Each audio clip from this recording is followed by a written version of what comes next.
আজ 27শে জানুয়ারি রাজ্যের অর্থ দপ্তর থেকে এক গুরুত্বপূর্ণ নোটিফিকেশন সামনে এলো।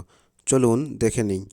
2025-26 অর্থবর্ষের শেষ ত্রৈমাসিক বা লাস্ট কোয়ার্টার, যেটা 1 জানুয়ারি 2026 থেকে 31 মার্চ 2026 পর্যন্ত, সেই লাস্ট কোয়ার্টারের জন্য জেনারেল প্রভিডেন্ট ফান্ড বা জিপিএফ এবং অন্যান্য সিমিলার কিছু ফান্ডের সুদের হার একই থাকার কথা বিজ্ঞপ্তি দিয়ে জানিয়ে দিল। অর্থাৎ এর আগের কোয়ার্টারগুলিতে সুদের হার যা ছিল 7.1%, এখনও সেই তাই থাকবে। বিগত কয়েক বছর ধরেই কিন্তু প্রভিডেন্ট ফান্ডে সুদের হার 7.1% এই হারেই অপরিবর্তিত আছে।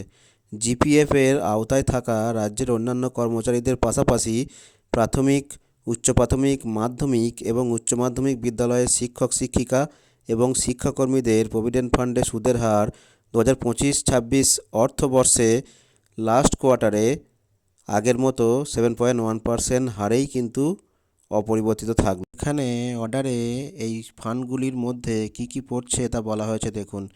একে জেনারেল প্রভিডেন্ট ফান্ড বা জিপিএফ, 2 নম্বরে কন্ট্রিবিউটরি প্রভিডেন্ট ফান্ড ওয়েস্ট বেঙ্গলের ক্ষেত্রে প্রযোজ্য, 3 নম্বরে নন গভর্নমেন্টাল এডুকেশনাল ইনস্টিটিউশনস এবং লোকাল অথরিটির জন্য যে প্রভিডেন্ট ফান্ড রয়েছে সেটি, আর 4 নম্বর এছাড়াও রাজ্য সরকার তার আওতায় থাকা অন্য কোনো প্রভিডেন্ট ফান্ড।